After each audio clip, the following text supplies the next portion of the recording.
In August 1590, John White sailed toward the shores of Roanoke Island, expecting to finally reunite with his family after 3 long years away. Instead, he was greeted by an unsettling silence. Stepping onto the shore the next morning, his search party found the settlement completely deserted. Out of the 115 men, women, and children he had left behind, there wasn't a single soul to be found. But the village hadn't been destroyed. The houses weren't burned or smashed in a raid. Instead, they had been carefully taken down and removed, piece by piece. The few items left behind were scattered in the dirt. White found heavy wooden chests he had buried before his departure, now dug up, sitting open, with his personal books and maps rotting in the humid air.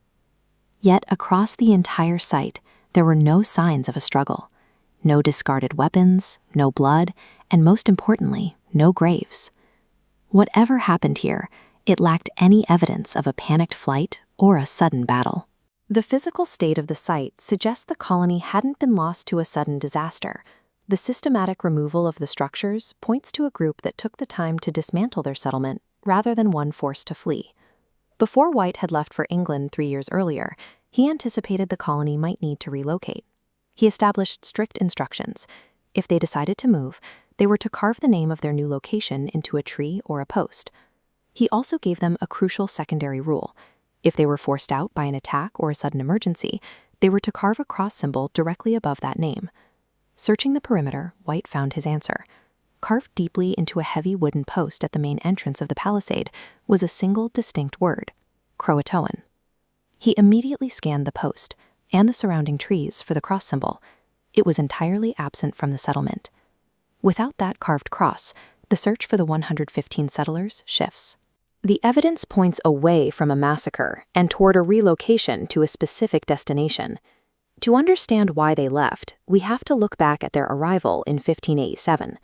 The group landed with high hopes, an optimism marked by the birth of Virginia Dare, the first English child born on American soil. But reality quickly set in. The settlers lacked the necessary agricultural experience. The local climate proved hostile to English crops, and their food supplies dwindled rapidly within weeks. Worse, they arrived right at the onset of a severe 3-year drought. This compounded existing tensions with neighboring Native American tribes, relationships that were already strained following a failed military expedition to the island 2 years prior. Facing a severe crisis, the colony begged White to sail back to England for supplies. He agreed, but the timing was catastrophic.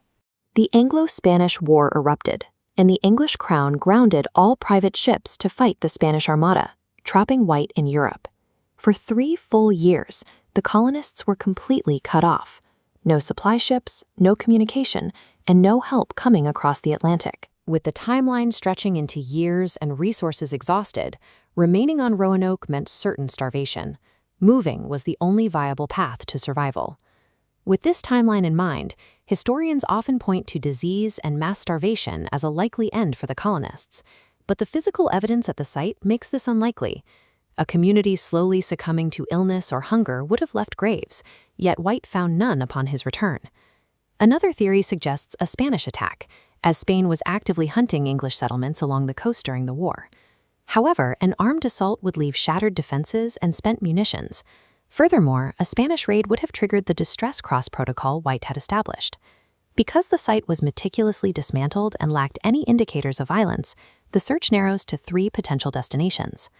This is a 16th century map of the North Carolina coast, drawn by John White.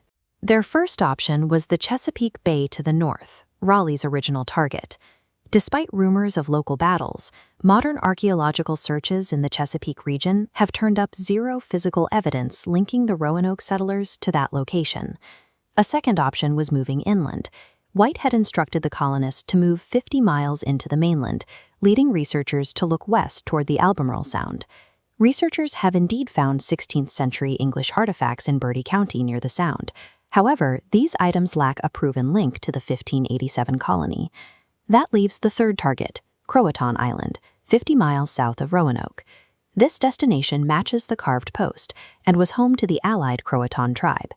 The strongest evidence for this move comes from later European explorers. Years later, they documented indigenous tribespeople with European features, like blue eyes and brown hair, who already spoke several English words.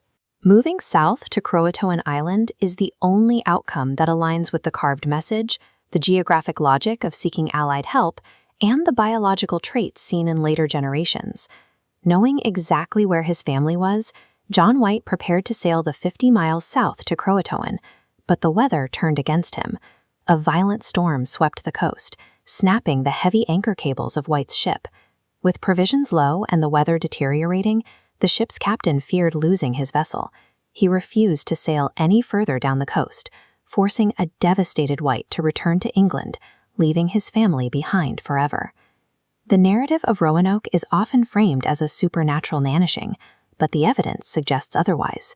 The systematic dismantling of their homes, the precise message left at the gate, and the explicit lack of a distress cross all point to a rational, organized survival strategy. Faced with starvation and abandonment by their home country, the Roanoke settlers chose to adapt. They integrated into the indigenous landscape, effectively ending their English colony to ensure their own survival.